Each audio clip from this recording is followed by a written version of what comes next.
Apulia हिता जो असे जागता, आपुलिया हिता जो असे जागता, धन्य माता पिता तयाचिया, कुळी कन्या पुत्र होती जी सात्विक, तयाचा हरीख वाटी देवा. भगवान श्री सोमेश्वर महाराजांच्या या पवित्र आणि पावन नगरीमध्ये पुण्यसलीला परम पवित्र भगवती भीमा मातेच्या परम कुक्षीमध्ये आज आपण या ठिकाणी भगवत चिंतन सेवा करण्याकरता उपस्थित आहेत. या कीर्तनाचं, या चिंतनाचं निमित्त आपणाला सर्वांना ज्ञात आहे, त्याची जाणीव आहे, त्याची कल्पना आहे, म्हणजे माहीत आहे. कैलासवासी सौभाग्यवती द्रौपदाबाई सोमनाथ गोडगे, त्यांना काय म्हणायचे, आजीला काय म्हणायचे, आईसाहेबांच्या या प्रथम वर्षी श्राद्धाच्या निमित्ताने आपण या ठिकाणी चिंतन सेवा करण्याकरता उपस्थित आहेत. त्यांच्या पाठीमागे त्यांचे पतिराज आहेत, त्यांची 2 मुलं आहेत आणि एक मुलगी आहे. श्री हरिभक्तीपरायण आदरणीय नवनाथ महाराज आहेत. श्री हरिभक्तीपरायण आदरणीय शिवाजी भाऊ आहेत आणि त्यांच्या कन्या कौशल्याबाई अशोक गोळे तेही आहेत. या बंधुद्वयांच्या वतीने आईच्या ऋणातून मुक्त होण्यासाठी, आई गेली असेल तरी सुद्धा आईची सेवा आपल्याकडून घडावी या दृष्टिकोनातून चिंतनाचं निमित्त, कीर्तनाचं निमित्त त्यांनी आयोजित केलेलं आहे. आणि या कीर्तनाकरता परिसरातून, बाहेरगावून आलेले सर्व भजनी मंडळ, पूर्व सोगाव असेल, आपल्या गावातील हे पश्चिम सोगाव असेल, वाशिंबे आहे, राजुरी आहे, मांजरगाव आहे, उंदरगाव आहे, दिवेगव्हाण आहे, पारेवाडी आहे. आदरणीय आमचे श्री हरिभक्तीपरायण गायन सम्राट आप्पांची पूर्ण संस्था या ठिकाणी उपस्थित आहेत. आणि ज्यांचा मृदंग आपण गोड असा समर्पक ऐकायला मिळतो असे श्री हरिभक्तीपरायण गुरुबंधू मौलीदादा या ठिकाणी उपस्थित आहेत. गावातीलच हार्मोनियम वादक ते या ठिकाणी उपस्थित आहेत. आपण सर्व श्रोतृवर्ग, महिला मंडळ, लक्ष्म्या, माता माऊल्या, शिटिंग जे करतात ते या ठिकाणी उपस्थित आहेत. ज्यांची माईक सिस्टीम सुंदर आहे, यशदादा ते या ठिकाणी उपस्थित आहेत. सर्वांच्या चरणावर, सर्वांच्या पायावर मी मस्तक टेकवतो आणि आपल्या सेवेला प्रारंभ करतो. विठ्ठल विठ्ठल.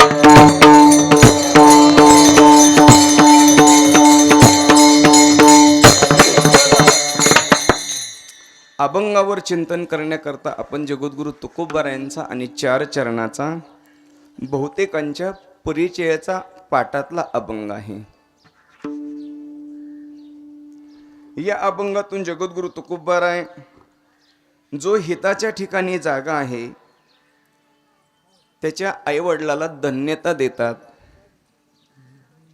अशी सात्विक कन्या आणि पुत्र जन्माला येतात, त्यांचा आनंद देवाला सुद्धा होतो. अशी सात्विक कन्या पुत्र करतात काय, तर गीतेचं आणि भागवताचं श्रवण करतात. तुकोबाराय म्हणतात, अशी सात्विक कन्या पुत्र गीतेचं, भागवताचं श्रवण करतात. अशांची सेवा माझ्या जीवनामध्ये जर मला घडली तर माझ्या भाग्याला, माझ्या दैवाला पार राहणार नाही. म्हणून जगद्गुरु तुकोबाराय अशांची सेवा मला करायला मिळावी. जगद्गुरु तुकोबाराय अशांची सेवा मला करायला मिळावी अशी भावना व्यक्त करणारा अभंग म्हणजे हिताच्या ठिकाणी जागा असणाऱ्याच्या विषयात जगद्गुरु तुकोबाराय त्याची प्रशंसा करतात, त्याची महती गातात. त्याचं महात्म्य, त्याचा अधिकार या अभंगामध्ये प्रतिपादन करतायत. मनुष्य जीवन म्हटलं की त्यानं आपल्या जीवनामध्ये आपलं हित केलं पाहिजे, हे अत्यंत महत्वाचं आहे.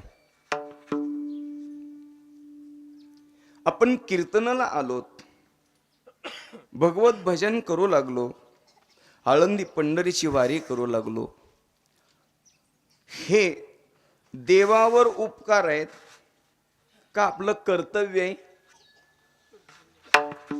आळंदी पंढरपूरला जाणं, कीर्तनाला येणं, ज्ञानेश्वरी वाचणं, गाथा वाचणं, परमार्थ करणं हा देवावर उपकार आहे का आपलं कर्तव्य आहे? आपलं कर्तव्य आहे.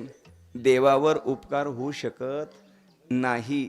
हे मानवी जीवनाचं कर्तव्य आहे. एवोनी नरदेहा विचारावी सार, पुढं धरावा पैधीर भजन मार्गी. मनुष्याचं जीवन म्हटलं, वेळ अत्यंत आपल्याला कमी आहे. मला वाटतं 50 मिनिटांमध्ये आपल्याला सेवा संपवण्याचा प्रयत्न करायचा आहे. तरी सुद्धा धावत्या ओघामध्ये आपण चिंतन करू. जर माणसाचा देह आपणाला मिळाला तर त्या मानवी जीवनाचे 3 प्रकार आपणाला करता येण्यासारखे आहेत. सार्थक, निरर्थक आणि अनर्थक. लक्षात आलं की? सार्थक, निरर्थक आणि तिसरं काय सांगितलं गेलेलं? अनर्थक. पीटी मास्तर दक्ष आहेत बरं का, वाजवतात सुंदर. सार्थक, अनर्थक आणि निरर्थक. फक्त लक्ष द्या, जास्त वेळ आपल्याला चिंतन करायचं नाही. मानवी जीवनाचं निरर्थक, अजून मी सोपं सांगतो, उपयोग, दुरुपयोग आणि सदुपयोग. आता हे लक्ष येतील की? आता सार्थक, निरर्थक, अनर्थक थोडे लक्षात यायला कठीण जाईल, पण उपयोग, दुरुपयोग आणि सदुपयोग लक्षात येते. आता मनुष्य जीवनाचा उपयोग काय आहे? जन्माला सुंदर असा देवाने आपल्याला देह दिला, आपल्याला देह मिळाला, माणूस म्हणून जन्माला आलो, आणि मग या मनुष्य जीवनाचा उपयोग काय आहे? तर या मनुष्य जीवनाचा उपयोग आहे जन्माला आल्यानंतर आपल्या वाट्याला आलेलं कर्म ईश्वर अर्पण बुद्धीने करणं, म्हणजे याला म्हणायचं जीवनाचा, देहाचा उपयोग. ज्ञानोबा म्हणतात, आगाजी जयाचे विहित तेची ईश्वराचे मनोगत, केलिया ही निभ्रांत सापडेची तू. स्वतःच्या वाट्याला आलेलं कर्म, मांडी घाला की जरा थोडीशी.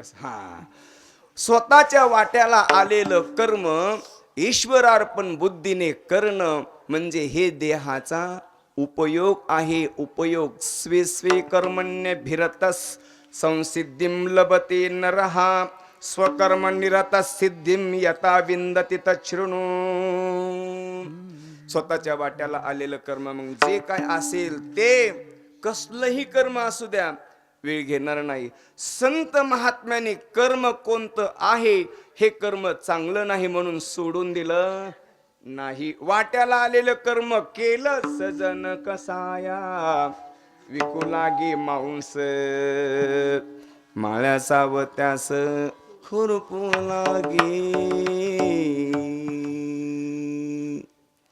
संत महात्म्याने स्वतःच्या वाट्याला आलेलं कर्म हे चांगलं नाही म्हणून सोडून दिलं नाही, केलंच. हे मानवी जीवनाचं उपयोग आहे. उपयोग म्हणजे आपल्या वाट्याला आलेलं कर्म जे काही कर्म करतो ना ते कर्म यत करोशी यदश्नाशी यज्जुहोशी ददासी यत तपस्यसी कौंतेय तत्कुरुष्व मदर्पणम. भगवान सांगतात अर्जुना, जे पण काही कर्म करशील, कर्म म्हणजे काम, जे काय करशील ना ते मला अर्पण कर, म्हणजे तुला बाधक ठरणार नाही. म्हणजे आलेलं कर्म, आपल्या जीवनामध्ये जे काम आपल्याला करायचंय, आपण जे करतो ना ते चांगलं की वाईट न पाहता ईश्वर अर्पण बुद्धीने करणं, याला म्हणायचं देहाचा, जन्माला आलेल्याचा दुरुपयोग का उपयोग? उपयोग. लक्षात ठेवा बरं का, उपयोग हा देहाचा जीवनाचा उपयोग आहे. आता मनुष्य जीवनाचा दुरुपयोग सांगतो. मनुष्य जन्माचा दुरुपयोग काय आहे? जन्माला आल्यानंतर, माणूस म्हणून आपण घेतल्यानंतर नको तसलं खाणं, नको तसलं पिणं, नको तसलं करणं, नको तसलं बघणं, नको तसलं वागणं, याला म्हणायचं मनुष्य जीवनाचा दुरुपयोग आहे. माणसाच्या जन्माला येऊन जर आपण मांसाहार करत असाल तर ते मानवी जीवनाचा दुरुपयोग आहे. माणसाचा जन्माला येऊन आपण मदिरा सेवन करत असाल तर मानवी जीवनाचा दुरुपयोग आहे. नको तसलं कृत्य जर आपण करत असाल तर ती मनुष्य जीवनाचा दुरुपयोग आहे. मी बोलत नाही, महाराज म्हणतात विषयाचे चरवणी केली आयुष्याची गाळणी. विषयाचे चरवणी केली आयुष्याची गाळणी. नको तसलं कर्म जीवनामध्ये करणं, याला म्हणायचं मनुष्य जीवनाचा दुरुपयोग. जे करायचं नाही म्हणून सांगितलं शास्त्राने, वेदाने, त्याला निषिद्ध कर्म म्हणतात. असं निषिद्ध असलेलं कर्म करणं, त्याला म्हणायचं मनुष्य जीवनाचा दुरुपयोग. विठ्ठल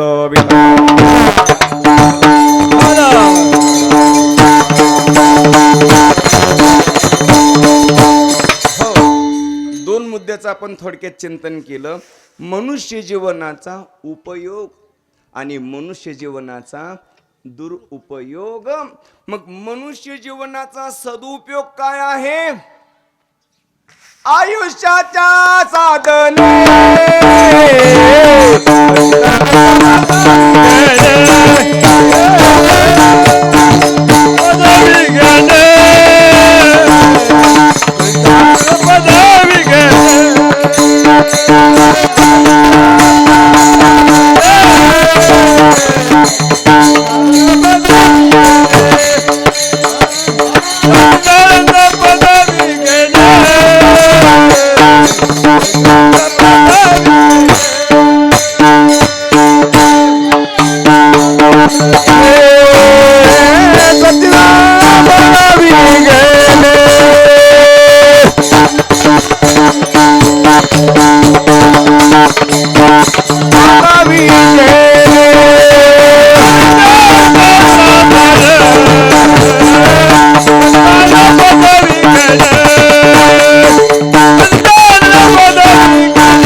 लक्षात आलं ना.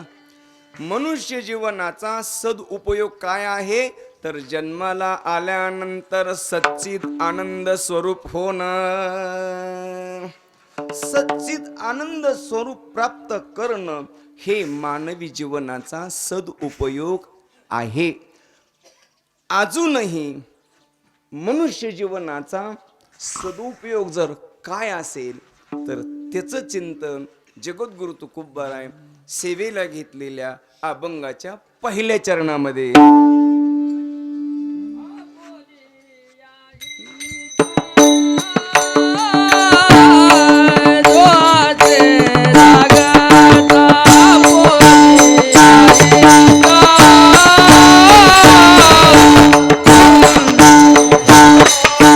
आपोरी आई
याच्यातला तिसरा मुद्दा फार महत्त्वाचा आहे.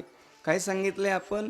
मनुष्य जीवनाचा सदुपयोग जर काय असेल तर आपल्या हिताने ठिकाणी जागं राहणं हा मनुष्य जीवनाचा सदुपयोग आहे. बघा, जागं असणं म्हणजे काय, जागं राहणं म्हणजे काय, एक ढोबळ मनाने सांगतो. आता आपण सगळेजण जागे आहेत का झोपलेले आहेत? जागे आहेत. आपण जाग आहे म्हणजे काय कल्पना केली? तुम्हाला जर मी प्रश्न विचारला, जाग असण्याचं 10 ओळीमध्ये स्पष्टीकरण द्या किंवा 10 शब्दात द्या. जागा असणं म्हणजे काय सांगता येईल का? जागा असणं म्हणजे, ढोबळ मनाने सांगतो माणूस जागा आहे म्हणजे काय? डोळे, हीच कल्पना आहे ना आपली. जाग असणं म्हणजे डोळे उघडे आहेत. आपण त्याला म्हणतो हा माणूस जागा आहे. पण तुकोबराय म्हणतात नुसते डोळेच उघडे ठेवलेत म्हणून तुकोबराय त्याला जागा म्हणायला तयार नाही. तो झोपलेला आहे. मग तुम्ही म्हणाल महाराज आम्ही तर टुळू टुळू बघतोय, तुमचं कीर्तन ऐकतोय, मग तुम्ही कसं काय म्हणता आम्हाला झोपलाय? तर ऐका, आपण कुठं झोपलोय आणि आपण कुठं जाग पाहिजे याचं अजून आपल्याला ज्ञान नाही. पहिलं चिंतन करू, आपुलिया हिता म्हणजे तुकोबराय काय म्हणतात? आपल्या हिताच्या ठिकाणी जो जागा आहे त्याचे आईवडील धन्य आहेत. आपलं म्हणजे कोणाचं? आपलं म्हणजे नेमकं कोण? अजून आपणाला आपलं कोण आहे हे चांगल्यापैकी कळलेलं नाही. पहिली गोष्ट आहे आपलं कोण. आपलं म्हणजे कोणाचं? आपण म्हणजे कोण? अजून आपणाला हा विचार नाही. ज्ञानोबा म्हणतात जीवनामध्ये पहिला विचार करा आपण कोण आहे. आपण काय, आपण कोण आहे हा विचार आपल्या जीवनामध्ये झाला पाहिजे का नाही? अजून बऱ्याच लोकांना आपण कोण आहे हे माहीत नाही. आहे कोण मी करावा विचार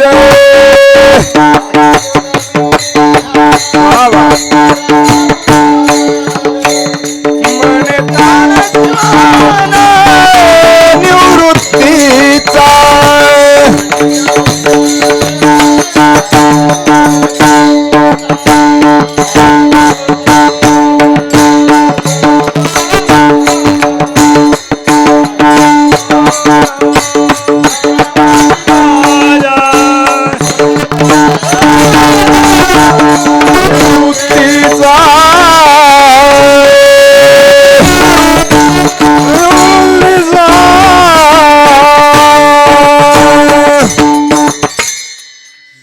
या भाऊ रामकृष्ण हरी. बसा बसा.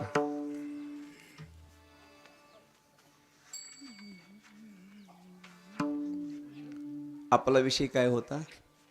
जीवनामध्ये आपलं कोण, आपण म्हणजे कोण याची जाणीव, याची कल्पना बऱ्याच लोकांना नाही. उदाहरण असं पटवून देतो. मी एका व्यक्तीला विचारलं, म्हणलं तुम्ही कोण आहेत? काय विचारलं मी? तुम्ही कोण आहेत? तर त्यांनी एका वाक्यात उत्तर दिलं की मी पाटील आहे. पाटील? म्हणलं तुमचं आडनाव पाटील आहेत का तुम्ही पाटील आहेत? म्हणले बरोबर आहे, आडनाव पाटील आहे. मग तुम्ही कोण? ते म्हणले मी रामराव आहे. म्हणलं तुमचं नाव रामराव आहे का तुम्ही रामराव आहेत? ते बरोबर आहे म्हणलं माझं नाव रामराव आहे. मग तुम्ही कोण? म्हणले मी जिल्हा परिषद सदस्य आहे. कारण आता ते इलेक्शन आले ना आता जवळ, म्हणजे ते लक्षात राहण्याकरता बोललो. सरपंचच म्हणायचं होतं पण गाव जवळ आहे, कशाला कोणाचं नाव घ्यायचं आपलं. जिल्हा परिषद सदस्य. म्हणलं तुम्हाला मिळालेली पदवी जिल्हा परिषद सदस्य आहेत का तुम्ही जिल्हा परिषद सदस्य आहे? ते म्हणले ते बरोबर, मला ते पद मिळाले जिल्हा परिषद सदस्य. मग तुम्ही कोण आहेत? म्हणजे नाही माहित. आता पाटील नाही, रामराव नाही, जिल्हा परिषद सदस्य नाही, मग कोण आहेत? त्यांना सांगत नाही मी, आपल्याला विचारतोय कोण आहे. अजून माहित नाही आपणाला कोण आहे ते. शास्त्रकारांना विचारलं, नाहम मनुष्यो न च देव यक्षो न ब्राह्मण क्षत्रिय न वैश्य शूद्रः न ब्रह्मचारी न गृही वनस्तो भिक्षुर्न चाहं निजबोध रूपा. कोण आहे मी?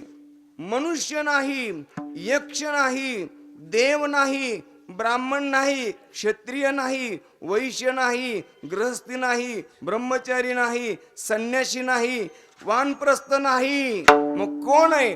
अहम निजबोध रूपा. मी ज्ञानी आत्मा आहे.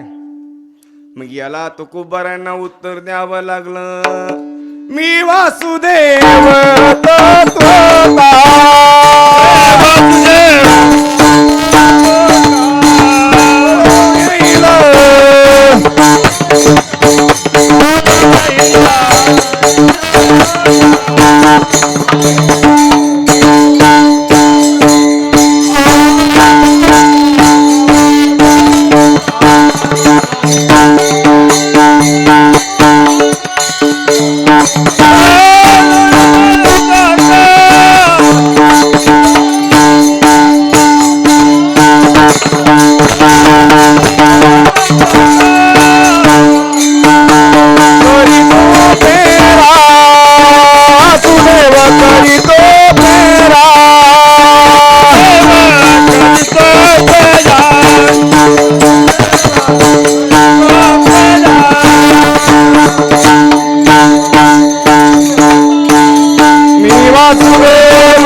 वासुदेव करीतो फेरा.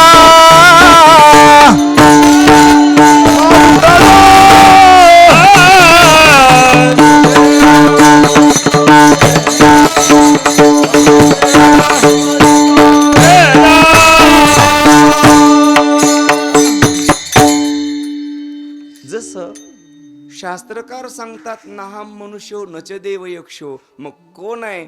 तर ज्ञानी आत्मा आहे. तसं तुकोबारा सांगतात, मी कोण आहे? मी वासुदेव तत्वता.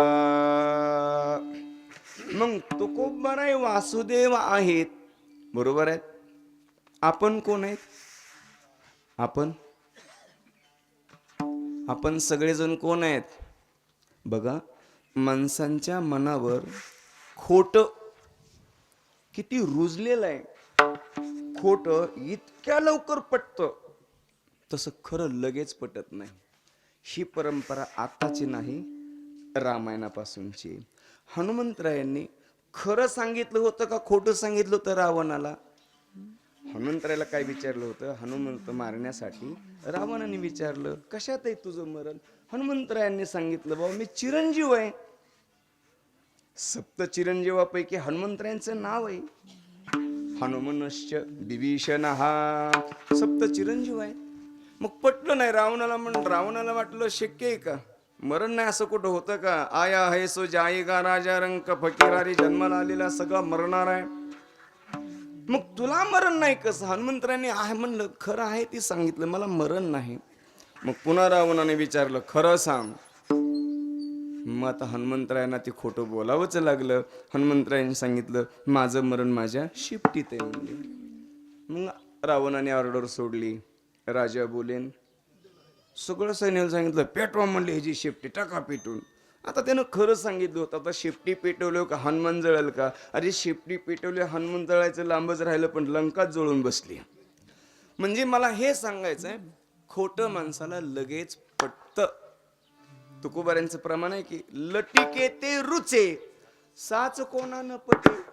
खरं पटतच नाही, म्हणून अलीकडच्या लोकांनी ठरवलंय आता खरं बोलायचंच नाही. पटनच तर काय करावं, सगळा माणूस खोटं बोलतोय महाराज, सगळा माणूस. आणि म्हणून आपल्या वाचेमध्ये शक्ती राहत नाही देवा. पहिली लोक बोललेला शब्द खरं व्हायचे, कारण ती माणसं खरं बोलत होती, खरं वागत होती, तत्वानं चालणारी होती. आता तत्व एकीकडे वगैरे वगैरे सगळं. त्याच्यामुळं हो, पहिली लोकांनी जर एखाद्याला शाप दिला तर ती खरा व्हायचा आपा. आता किती शाप द्या.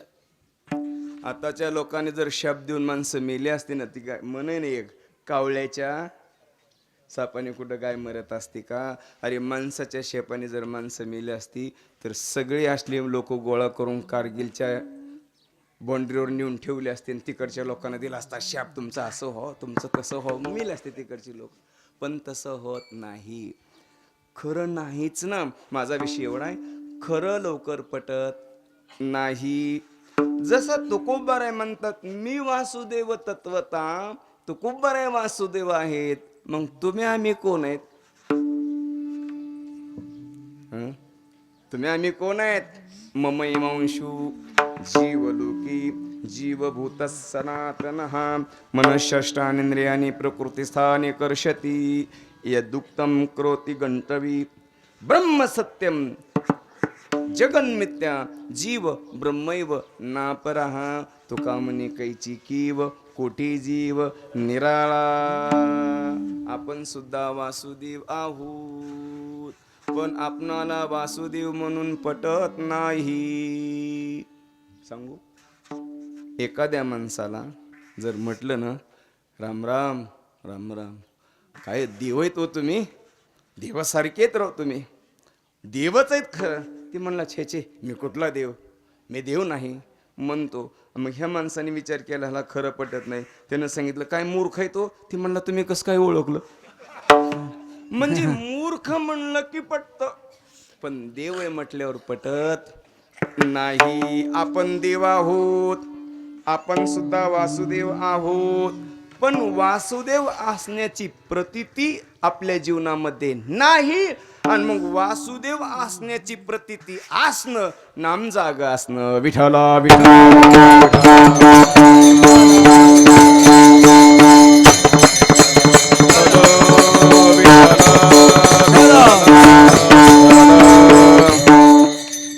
आम्ही लहान होतो, लहान मग आता आमची भाऊकी, आता आमच्या गावातली मंडळ येते तर सगळी, आमचा वाडा मोठा होता. मग भाऊकीतल्या लोकांचं मुलांचं मुलींचं लग्न जमवायचं म्हणलं, पाहुणे रावळे आले की मग ते आमच्या वाड्यात बैठक बसायचं. मग आमच्या भाऊकीतलं लग्न जमवायला प्रमुख माणूस म्हणजे नेवानाना असायचे. तात्या बोलायला फार हुशार, त्यांचं एक वाक्य सांगतो मी. आणि मग हुशार बसले लोक. मग आता नवरीकडची माणसं नवरदेवाकडची माणसं एकामेकाची स्तुती करतातच की हो, मुलीचं असं आहे, मुलाचं तसं आहे, मुलगा तसा आहे, घरातल्या माणसं अशी आहेत तशी आहेत. मग एक जण म्हणला, काय ही मुलगी आहे हो, या मुलीच्या घरातली माणसं तर देवासारखी, जशी काही देवच आहेत. नेवानानं म्हणले, आम्ही काय भूत आहेत काय? म्हणजे ही भाषा, खरंच देव आहेत ना आपण देव आहेत ना, पण देवाची प्रतीती आपणाला नाही, वासुदेवाची प्रतीती नाही. जाग असणं म्हणजे काय तर आपण आपल्या स्वरूपाच्या ठिकाणी तत्पर असणं, त्याला म्हणायचं जाग आपुलिया हिता. जो असे जागता स्वत्वाच्या ठिकाणी तत्पर असणं, अखंडित अनुसंधान असणं, त्याला म्हणायचं जाग. आणि तो खूप बरं म्हणतात, असा जो जागा आहे, असं जाग म्हणजे आपल्या स्वरूपाच्या ठिकाणी जाग असलं पाहिजे. मग अशी आपला विषय आलता की नुसते डोळे उघडे ठेवून बघणं म्हणजे जाग नाही, त्याला स्वरूपाच्या ठिकाणी जाणीव असणं फार गरजेचं आहे. दुसऱ्या भाषेत सांगेल, सावध असणं. काही काही माणसं झोपलेली असतात तरी सुद्धा जागी असतात. झोपलेले असतात. डोळे जाऊ नुसते डोळे उघडे ठेवणं म्हणजे जर जाग आहे असं म्हणलं तर बरीचशी माणसं डोळे झाकलेली सुद्धा माणसं जागी असतात. कीर्तन संपलं, आपण घरी गेलो, आवाज दिला, झोपले काय? नाही म्हणजे जागाच आहे. डोळे तर झाकलेत ना. डोळे झाकलेत तरी सुद्धा काय म्हणतो, मी जागा आहे. याचा अर्थ सावध आहे, याचा अर्थ तो तत्पर आहे, याचा अर्थ तो दक्ष आहे. डोळे लावलेले असू देत, डोळे झाकलेले असू दे, पण अंतकरणापासून तो जागा आहे. अंतकरणापासून तो जागा आहे. म्हणून आपण जरी डोळे उघडे असतील तरी आपण झोपलोय. आणि संत महात्म्याने जरी ध्यान लावण्याकरता डोळे झाकले असतील तर संत महात्मे जागी आहेत. गीतेतला श्लोक सांगतोय 2ऱ्या अध्यायातला, या निशा सर्वभूतानां तस्यां जागृती संयमी यस्यां जागृती भूतानी सा निशा पश्यतो मुनैहि. जिथं महात्मा जागा आहे, जिथं संत महात्मा जागा आहे, तिथं तुम्ही आम्ही झोपलेलो आहोत. आणि जिथं आपण जागे आहोत तिथं संत महात्मा झोपलेला आहे. सोपं सांगतो, झोपणं म्हणजे न दिसणं, डोळ्याला काही न दिसणं. आणि जागा असणं म्हणजे दिसणं. म्हणजे जो मनुष्य बघतो त्याला देखणा म्हणतात. देखणं म्हणजे सुंदर नाही, पाहणारा दृष्टीने दिसतं त्याला. आंधळा, ज्याला काहीच दिसत नाही त्याला आंधळा म्हणा, आणि ज्याला दिसतं त्याला डोळस म्हणा. मग संत महात्मे सुद्धा आंधळे आहेत आणि तुम्ही आम्ही सुद्धा आंधळे आहेत. ऐकणारे आपण लगेच मान उंचवली, संत महात्मे आंधळे कसे? तर सांगतो, संत महात्मे आंधळे कसे आहेत? संत महात्मे आंधळे आहेत जगताच्या विषयात, आणि तुम्ही आम्ही आंधळे आहोत ते स्वरूपाच्या विषयात. आपणाला देव दिसत नाही म्हणून आपण आंधळे, आणि संतांना जग दिसत नाही म्हणून संत आंधळे. तुकोबारांचं प्रमाण देतो, सहज मी आंधळा गाणे निराकार पंथे, आंधळा हे निवृत्ती झाले जनन दिसे ते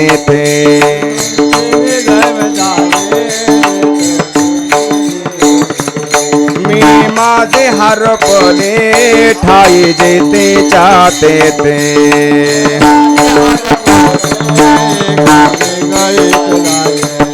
अदृश्यतेची झाले काय दृश्य जे होते.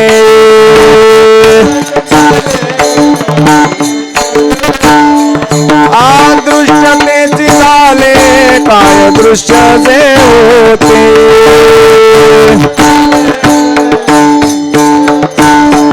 सुखे मी निजलो गा शून्य सारून येते, सुखे मी निजलो गा शून्य सारून येते.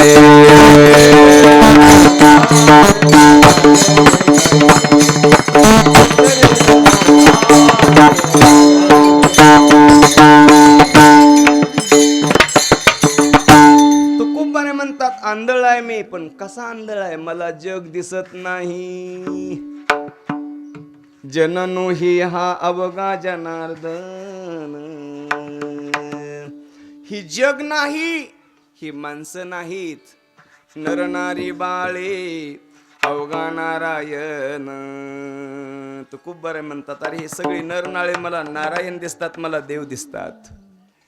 हे सगळं जग मला देव दिसतं, माणसं माणसं दिसत नाही, जग जग दिसत नाही. म्हणून तुकोबारे म्हणतात आम्ही आंधळे आहेत आणि आपणाला या जगातला देव दिसत नाही म्हणून आपण आंधळे आहेत, म्हणून आपण झोपलेलो आहोत. म्हणून तुकोबारे म्हणतात जो आपल्या हिताच्या ठिकाणी जागा आहे म्हणजे स्वरूपाच्या ठिकाणी तत्पर आहे ना, त्याचे आई वडील धन्य आहेत. धन्य माता पिता तयाचिया, त्याचे आई आणि त्याचे वडील धन्य आहेत महाराज. का हो महाराज? आईला आणि वडिलाला का धन्यवाद? कारण जागा कोण आहे? मुलगा. मुलगा जागा आहे तर मुलालाच धन्यवाद द्या ना. मुलगा जागा आहे तर मुलाचं कौतुक करा ना, आईचं कौतुक का?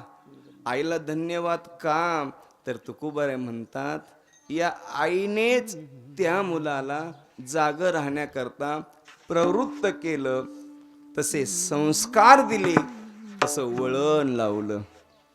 कारण जगामध्ये माणसाची पहिली गुरु जर कोण असेल, आमचे गुरुवर्य संदीपान दादा सांगतात, जगात माणसाची पहिली गुरु जर कोण असेल तर ती म्हणजे आई आहे. आई पहिली गुरु आई आहे. म्हणून आईला खूप मोठं महत्त्व आहे जगामध्ये, खूप महत्त्व. अजून आईची जागा कुणीही घेतलेली नाही. मावशीने घेतली नाही, काकीने घेतली नाही, आजीने घेतली नाही. आईची जागा म्हणजे आईचीच जागा. बस या जगात स्वामी विवेकानंद सांगतात, आईसारखा पवित्र शब्द या जगात दुसरा पवित्र शब्द नाही. पण असाही पवित्र शब्द आधुनिक कालामध्ये थोडासा लोप पावत. आईला आई म्हणायला तयार नाहीत कुणी महाराज. काय म्हणतात सुशिक्षित भाषेत? आईला मम्मी म्हणतात. बघा ना, आई म्हणण्यात हृदयाची स्पंदनं कशी अशी उद्गृत होतात, तसं मम्मी म्हणताना होत नाहीत. माझा विषय एवढा आहे. आईला धन्यवाद का, कारण आईचं स्थान या जगामध्ये अटळ आहे. मुलाला योग्य संस्कार देण्याचं कारण आई आहे महाराज. भाकरीला भाकर म्हणायचं कोणी शिकवलं आपणाला? आईने शिकवलं. दुधाला दूध म्हणायचं आईने शिकवलं. महाराजांना महाराज म्हणायचं आईने शिकवलं. हे सगळे संस्कार आई करते, नाही का? माझ्यावर संस्कार तेच आहेत. माझी आजी आप्पा महिन्याची वारकरी होती. ही देवकरांना सगळ्याला माहीत आहे. त्या आजीचीच पुण्य आहे की मी आज तुमच्या पुढे कीर्तन करतोय. मला हाताला धरून शाळेत असताना सुद्धा पंढरपूरला न्यायची, मला हाताला धरून कीर्तनाला न्यायची, भजनाला न्यायची. कोण जाणे, माझ्या आजीला असं वाटत असेल की माझा माऊली कीर्तनकार व्हावा, असं वाटत नसेल, पण परंपरेने आलेले संस्कार माझ्या आजीला थांबू देत नव्हते. नेहाला कीर्तनाला, नेहाला भजनाला. हे संस्कार फक्त आईच देते. आईच देते महाराज. म्हणून शहाण्या आईने आपल्या मुलाला योग्य वेळेत योग्य संस्कार दिले पाहिजे ना. मुलाला घेऊन आळंदी पंढरपूरला गेलं पाहिजे. सकाळच्या वेळेला स्नान झालं की मुलाला घेऊन पूजेला बसलं पाहिजे. बाळा, मन गीतेचा 15वा अध्याय श्री भगवान वाच पाठ नसेल ना तर त्याला म्हणावं, बाळा हरिपाठाचं पुस्तक घे, पाठ नाही बघून मन. देवाची द्वारी उभा क्षण भरी, तेने मुक्तिचारी साधियल्या, तेने मुक्तिचारी साधियल्या, असं म्हणायला लावा त्या मुलाला. हनुमान चालीसा म्हणायला लावा. हे आईचे संस्कार, आईंची जबाबदारी आहे. आई मुलावर संस्कार करते. म्हणून तुकोबाराय आईला पहिलं स्थान देतात. धन्य माता. वेदाने सुद्धा पहिलं स्थान आईला दिलं.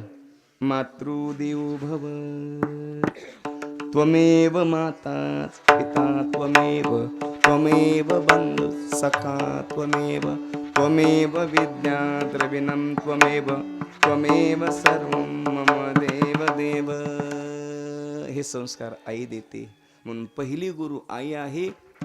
आई संत महात्मे ज्ञानोबाराय सांगतात, सकळ तीर्थाचे धुरे जे का. शब्द काय आहे पहिला? हॅट माताच. सगळ्या संतांनी आईचंच नाव पहिलं घेतलं. काय आईला किंमत आहे महाराज.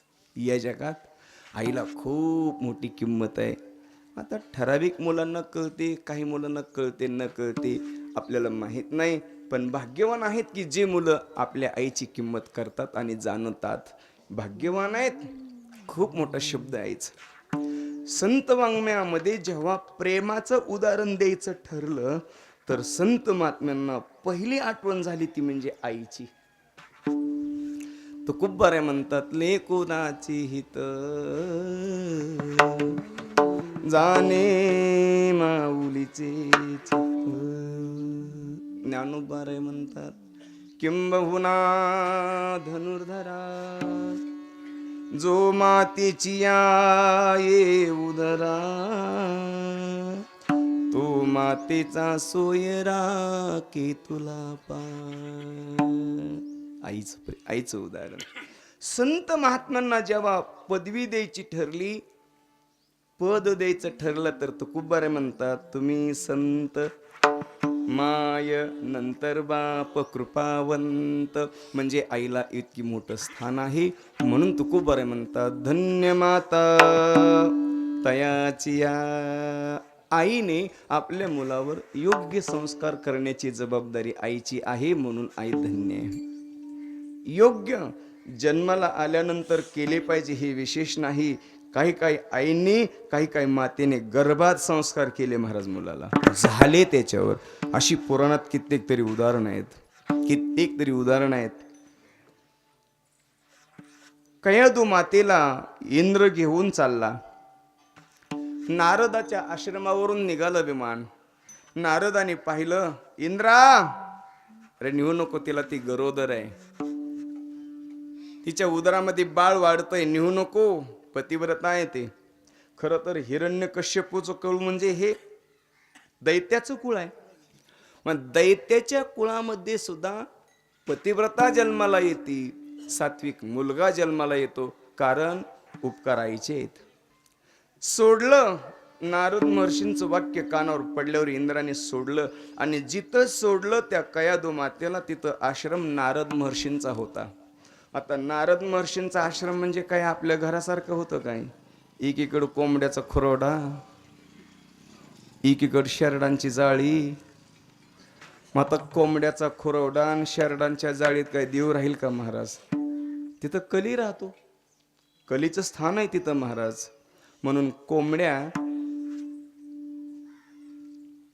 आणि शेळ्या जिथं आहेत तिथं कलीचं स्थान आहे. माझा विषय एवढा आहे. आता बऱ्याच जणांच्या घरी असतील, मी कशाला काही सांगू मग.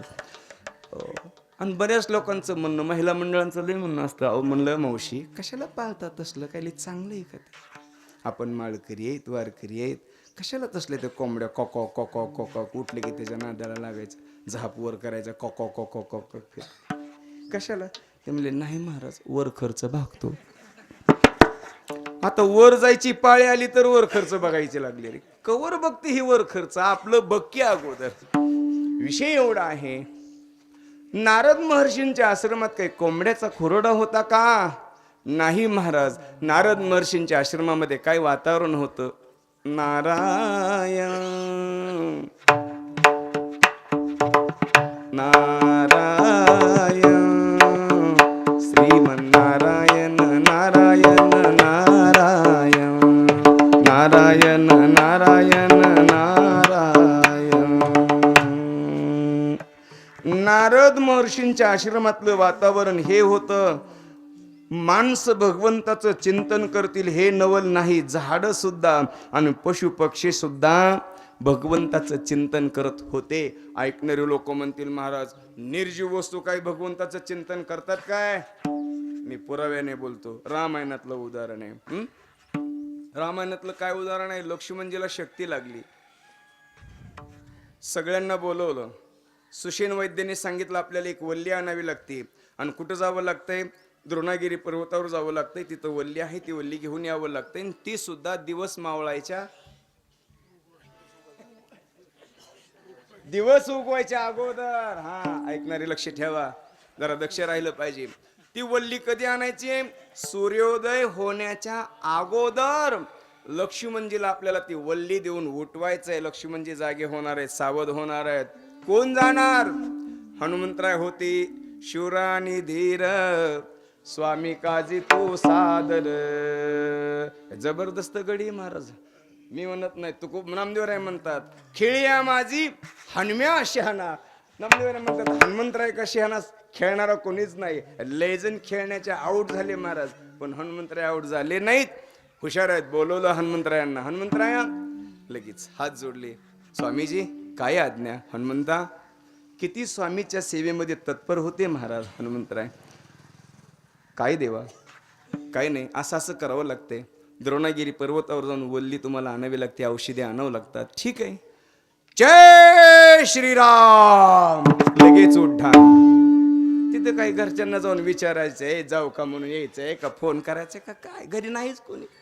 एकच जीवन, भगवंताची सेवा. नाहीतर आपल्यासारख्याला काम सांगितलं असतं, नाही मग घरी विचारावं लागेल ना. असले तिथं काही घर, हेच घर. निघाले, द्रोणागिरी पर्वतावर गेले, वल्ली घेतली, पण ती वल्ली लवकर सापडना गेली. नेमकी कुठं आहे, सगळा पर्वत लागला चमकायला. मग आता हनुमंतराय येते, सूर्योदयाच्या अगोदर जायचंय, याला वेळ लावायचा नाही म्हणले. आता वल्ली सापडत नाही ना, उचला म्हणले डोंगरच उचलला महात्मे. डोंगर घेऊन आले.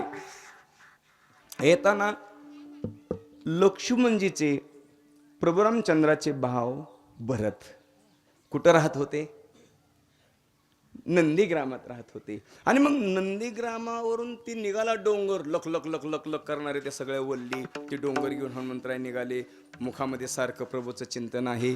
निघाले, लक्ष्मण भरताला वाटलं नक्कीच अयोध्येमध्ये कुणीतरी हा दुष्ट राक्षस चाललेला असावा, आणि म्हणून बाण लावला आणि सोडला. ऐका आता, बाण सजीव आहे की निर्जीव आहे? बाण निर्जीव आहे, पण भरताने सोडलेला बाण सुद्धा काय म्हणत चालला होता? ओवी आठवती का नवनाथ महाराज? तुम्ही पोती वाचता, मी वाचतच नाही राव, मला ते एवढं माहित नाही ना. लक्ष्मणजीने आपलं भरताने सोडलेला राम नामांकित बाण होता तो. भरताने सोडलेला बाण सुद्धा राम राम म्हणत जात होता. मला सांगा, मग लोखंडी निर्जीव असणारा बाण जर राम म्हणत असेल, तर नारद महर्षींच्या आश्रमातली पक्षी राम म्हणणार नाहीत का? विठ्ठला.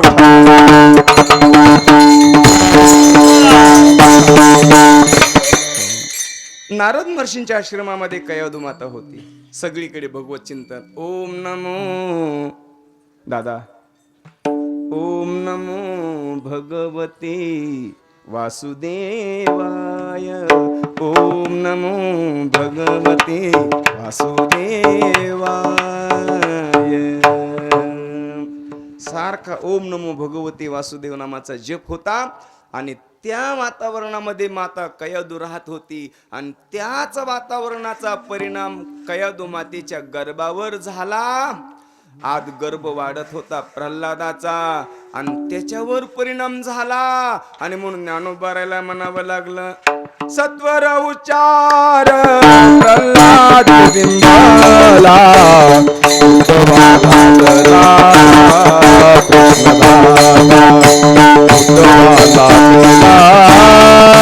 कृष्णदाता.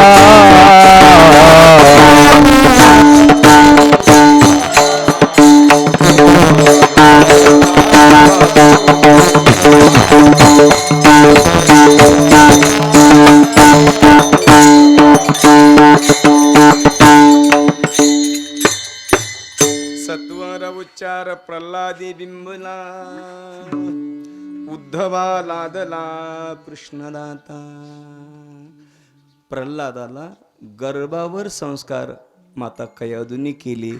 मग अशी जर आई असेल, मुलावर योग्य वेळी योग्य संस्कार जर द्यायने केले असतील ना, तर का म्हणायला नको, धन्य माता तयाची या. आता हा जो कार्यक्रम आहे त्या आईने संस्कार केलेल्याचं प्रतीक आहे का नाही? काय भाग्यवान आहे त्या आई साहेब, आपलं सौभाग्य घेऊन गेल्या. एवढं सोपं नाही देवा ते घेऊन जाणं, फार त्याला परमार्थ करावा लागतो. आपण ऐकलं असाल, पंढरपूरमध्ये श्री हरिभक्तीपरायण परमपूज्य प्रातस्मरणीय परमपूजनीय दुंडा महाराज काय परमार्थ केला असेल महाराज. दुंडा महाराज संध्याकाळी गेले, त्यावेळेस मोबाईल नव्हते, रेडिओ होते. आणि रेडिओला बातमी आली की दुंडा महाराज गेले आहेत. 7च्या बातमीत बरं का, संध्याकाळच्या. आता रात्री अग्नी देणं संप्रदायाच्या दृष्टीने बरोबर नाही, म्हणून त्यांना रात्रभर ठेवलं. लांबून माणसं येणारे होते, ठेवलं तसंच. आणि रात्रभर भजन केलं. जय जय राम कृष्ण हरी, जय जय राम. भजन केलं. त्यांच्या सौभाग्यवती त्यांना डोळ्यानं दिसत नव्हतं, वय झालेलं होतं, त्यांना एका रूममध्ये ठेवलेलं होतं. त्यांनी रात्रभर विचार केला, आज एकादशी नाही, आज काही पर्व काळ नाही, पण रात्रभर भजन कशाचं आहे. सकाळचे म्हणजे रात्रीच सांगायला पाहिजे होतं लोकांनी त्यांना, पण लोकांनी विचार केला कशाला रात्रभर ठेवायचं, उगाच त्यांनी त्रास करून घेतील. रात्री सांगितलं नाही आईसाहेबांना त्यांच्या सौभाग्यवतीला, पण सकाळी उठल्यानंतर सकाळी जाऊन सांगितलं, आईसाहेब महाराज गेलेत रात्री. हो, ते म्हणले तरी पण मी म्हणले रात्रभर भजन कशाचं आहे. मग ती गेलेत असं समजल्यानंतर त्या रडल्या नाहीत. बघा, रडल्या नाहीत त्या. सांगितलं, अरे काय वेडे तुम्ही, मला सोडून ते जातील कसं. आणा कुंकवाचा करण घेऊन या. कुंकवाचा करण मागून घेतला, हळद कुंकू स्वतःला कपाळाला लावलं आणि लोकांना सांगितलं, अरे ते मला सोडून जाणार नाही, आयुष्यभर आम्ही एकत्र राहिलो, मला सोडून जाणार नाहीत, मला सुद्धा आता त्यांच्याबरोबर जाणं गरजेचं आहे, आणि म्हणून प्राण सोडला महाराज. ह्याला म्हणायचं सौभाग्यवती. आणि एकाच प्रेतेत्रा एकच काढली, दुसऱ्या दिवशी सकाळच्या 7च्या बातमीला आईसाहेब गेल्या म्हणून बातमी सोडली. ही विशेष आहे. मला हे घेऊन गेलेत आणि एवढंच नाही, या मुलावर संस्कार ठेवून गेलेत. नवनाथ महाराजांनी सांगितलं, हरिपाठ पाठ होता आईसाहेबांच्या, मला खूप आनंद वाटला महाराज. त्या आईच्या चरणावर मी कोटी कोटी प्रणाम करतो. काय माऊली असेल ते. हरिपाठ पाठ असावा, काकडा पाठ असावा, अख्खा काकडा पाठ पूजेच्या ओळीसह ऐकायला जरा कसं तरी वाटत असेल आपल्याला, म्हणजे हिनवानी वाटल ना. एक माता माऊली सर्वसामान्य कुटुंबामध्ये राहणारे काकडा पाठ.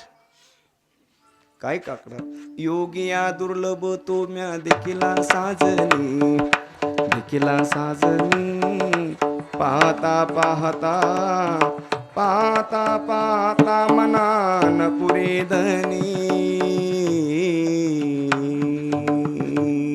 अक्का काकडा पाठ, पूजेची ओळ पाठ, आळंदी पंढरीची वारी.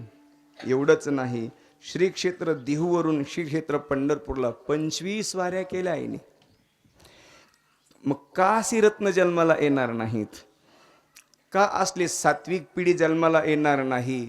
श्री हरिभक्तीपर्यंत आदरणीय नवनाथ महाराजांसारखी, शिवाजी भाऊ सारखी अशी 2 पुत्र या माता माऊलीने जन्माला घातले महाराज. अजून याच्यापेक्षा काय पाहिजेत. असे योग्य संस्कार लावून ती माऊली आपल्या ठिकाणाला पोहोचली. याच्यापेक्षा या जीवनातला अजून सदुपयोग आहे तो कोणता. मुलावर योग्य संस्कार केले, सांप्रदायिक. शिवाजी भाऊंची काय निष्ठा आहे संप्रदायावर दादा. महिन्याची वारीला जातात, महिन्याच्या वारीला दशमीला हजर आहेत भाऊ. आणि ज्या जगद्गुरु तुकोबारांची विद्यमान वंशज आपण जगद्गुरु तुकोबाराय समजतो, अशी देवकर महाराजांच्या फडावर सोगावकरांना खूप मोठा मान आहे, विना आहे, चाल आहे भाऊंना तिथं. याच्यापेक्षा अजून त्या आईने काय संस्कार द्यायचं. परमार्थाचं बाळकडू या पिढीला, या मुलांना, या दोन्ही पुत्रांना आईने लहानपणीच दिलं, म्हणूनच त्याचं हे प्रतीक आहे महाराज. पूर्ण घरात माळकरी कुटुंब आहे, कसलाही मांसाहार या कुटुंबामध्ये होत नाही. हे आईंची खूप आणि खूप मोठी उपकार आहेत. अशा आईला धन्यवाद देऊ नये मग द्यायचं कोणाला. धन्य माता पिता तयाची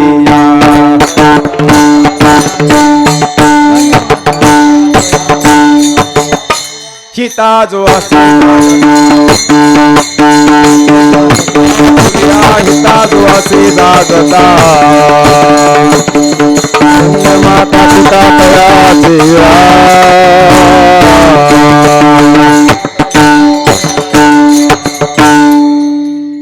अशी जर माऊली असेल, अशी जर आई असेल तर तो खूप बरं आहे. त्या आईला धन्यवाद देतात. धन्य माता. आईचं स्थान या जगातलं कितीतरी विशेष आहे महाराज.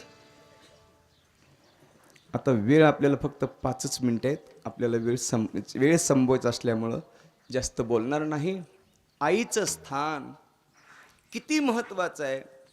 या जगात कदाचित शंकराचार्य म्हणतात जन्माला आलेला मुलगा कुपुत्र होऊ शकतो.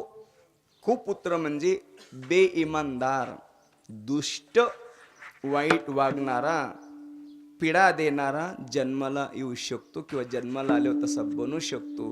पण या जगात आई माता कुमाता झाली असं दाखवून द्या म्हणले शंकराचार्य. एखाद्या वेळेस पुत्र कुपुत्र होऊ शकतो, सत्पुत्र नाही, सुपुत्र नाही, कुपुत्र. कुपुत्रो भवती क्वचिदपि माता न भवती. आई तशी कुमाता होणार नाही. कदाचित मुलगा कुपुत्र होऊ शकतो पण आई कुपुत्र होऊ शकत नाही.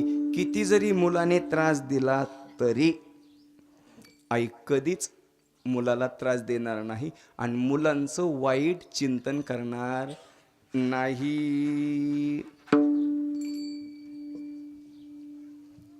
मुलगा जन्माला आला, दुर्दैव असं की त्याच्या डोळ्यामध्ये सळया गेल्या लहानपणी आणि दोन्हीही डोळ्यांनी आंधळा झाला.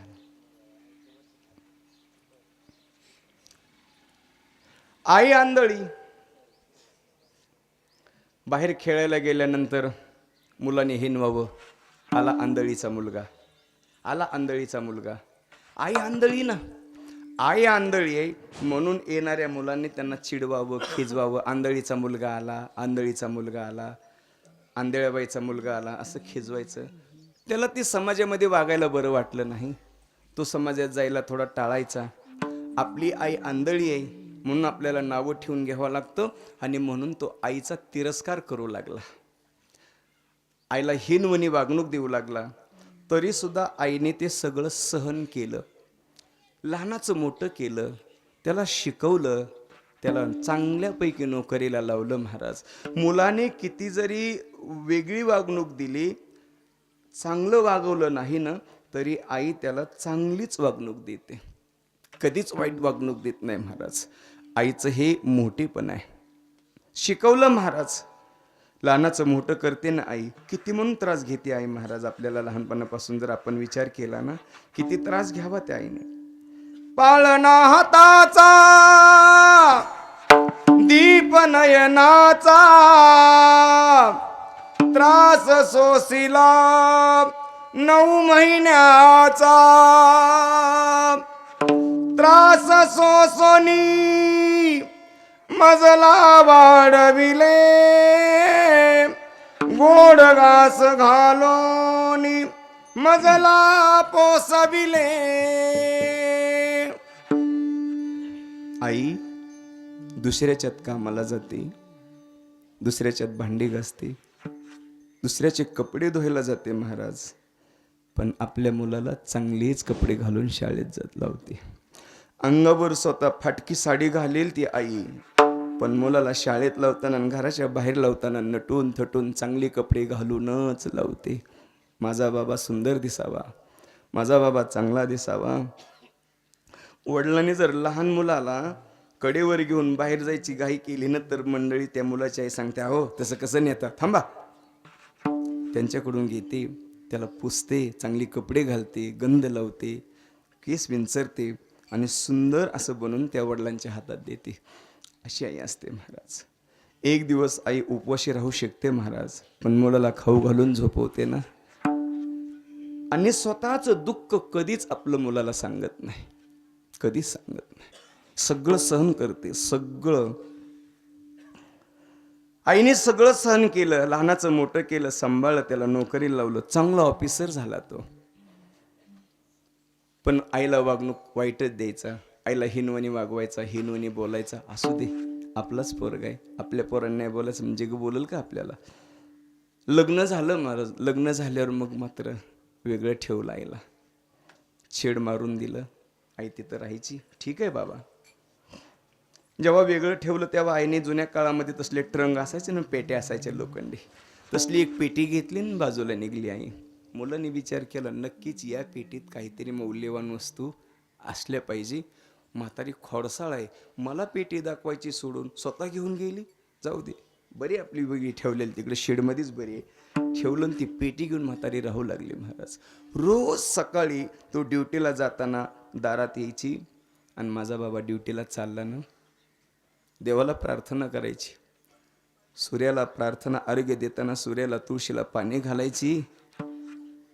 सूर्यनारायणा, माझ्या मुलाचा संस्कार सुखाचा होऊ दे, माझ्या मुलाचा संसार सुखाचा होऊ दे, माझ्या डोळ्यांनी माझ्या मुलाचं कल्याण बघू दे. सूर्यनारायणा हात जोडायची. हात डोकून सुद्धा पाहत नव्हता. ड्युटीला जायचा, संध्याकाळी यायचा. संध्याकाळी सांजवेळीला 5 वाजता दारातच आला असेल माझा बाबा. आल्यानंतर पुन्हा घरात यायची. असा कित्येक तरी काळ गेला. आईचं वय झालं, थकली आई, अंतरून धरलं आईने. घरात तिची सख्खी बहीण होती गावामध्ये, तिला बोलवून घेतलं. अगं माझं आता काय खरं नाही. शेवटचे क्षण मोजायला लागली. माझी एक इच्छा आहे, माझ्या मुलाला फक्त बोलव, त्याला मला 2 शब्द बोलायचेत, मग मी जायला मोकळी. ठीक आहे. गेली ती मावशी, तिची बहीण गेली आणि सांगितलं, मुला आईने बोलवलंय म्हणल्यानंतर आला नसता, मग त्या पेटीत माझ्या आईने काय ठेवलंय ते. मावशीने सांगितलं, मला कशाचीही शपथ घ्यायला सांग, ही पेटी चावी माझ्याकडे, पण पेटी अजून उघडली नाही. आई अजून समोर आहेत, तिच्या देखत आणि तुझ्या देखत, तुझ्याकडे चावी धरून पेटी उघड. पेटी उघडली तर त्याच्यामध्ये मौल्यवान सोनं नाणं पैसा अडका काहीच नव्हतं. फक्त एक फाईल होती. फाईल कशाची होती? लहानपणी या मुलाच्या डोळ्यामध्ये सळी गेलेली होती आणि दोन्ही डोळ्याने तो मुलगा आंधळा झाला होता. डॉक्टरकडे नेल्यानंतर डॉक्टरांनी सांगितलं, याच्या डोळ्याचा काही उपयोग होत नाही. आईने सांगितलं, डॉक्टर माझे डोळे घ्या आणि माझ्या मुलाला द्या.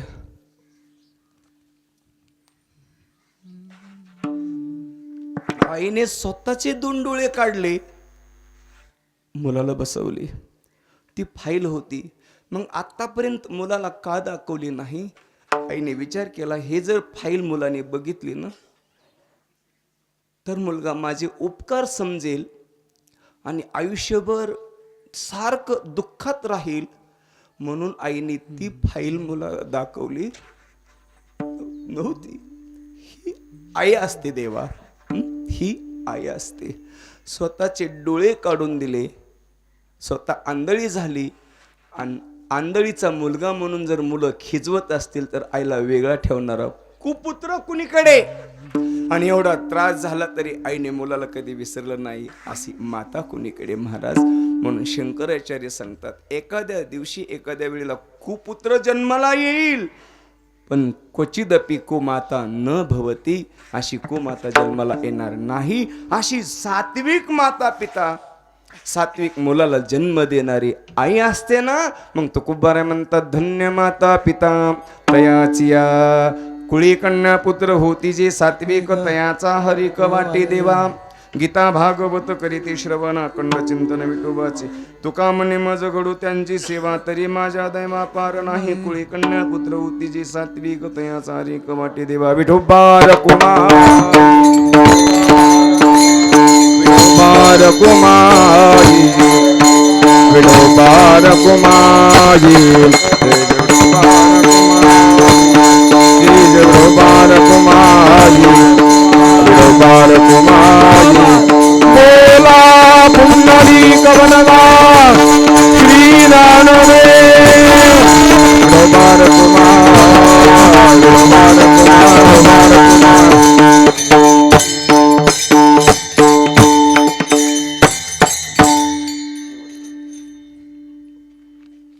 अशी माता, असे पिता जे आहेत ना, तो खूप बरं त्यांना धन्यवाद देतात. अशी सात्विक कन्या, सात्विक पुत्र जन्माला येतात, तो खूप बरे म्हणतात. आई वडील धन्यवाद नाहीत. 100 काम बाजूला सारा, पहिलं भोजन करा. 1000 काम बाजूला सारा, पहिलं स्नान करा. 1,00,000 कामं असतील तरी बाजूला सारा, दान करा. आणि महाराज म्हणतात, शास्त्रकार सांगतात, कोटी काम असतील कोटी, बाजूला सारा, भगवंताचं चिंतन करा. कोटीम त्यक्त्वा हरी भजेत. कोटी काम बाजूला सारा आणि प्रभूचं चिंतन करा. म्हणून तुकोबरे म्हणतात असे अखंड चिंतन करतात. अखंड चिंतन विठोबाचे तुकोबरे म्हणतात अशी हिताच्या ठिकाणी जागी असणारी सात्विक कन्यापुत्र गीतेचं भागवताचं श्रवण करणारी आणि अखंड प्रभूचं चिंतन करत असतील तर मला जर त्यांची सेवा घडली तर माझ्या दैवाला पारावा राहणार नाही. शेवटचं चरण तुका म्हणे त्यांची सेवा तुका म्हणे त्यांची सेवा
कन्या